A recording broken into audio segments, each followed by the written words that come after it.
Impakita ti 501st Brigade ti laingga ken dedikasyon da iti maysa a military ground demonstration iti Abra.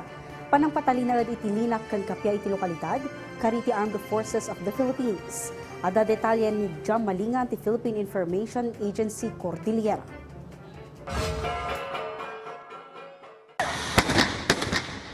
Pinasingkedan manen ti 501st Infantry Brigade ti Philippine Army ti serbisyo da para iti kappia ken seguridad kadag iti komunidad iti Cordillera.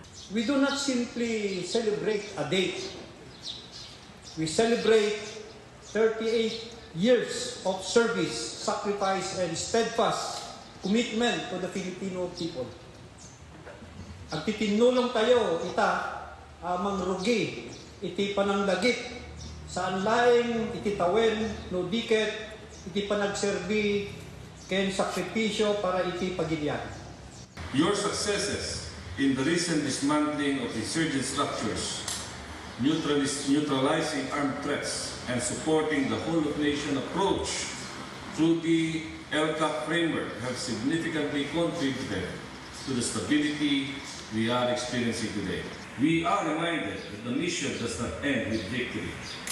The greater challenge is to sustain the peace that we have achieved.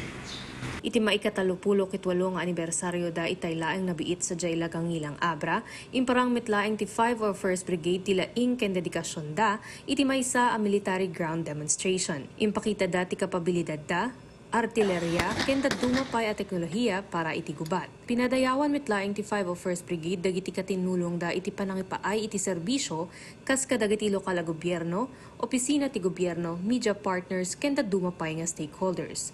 Manipud dito'y Abra, Jam Malingan ti Philippine Information Agency Cordillera para iti pambansang TV iti baro a Pilipinas.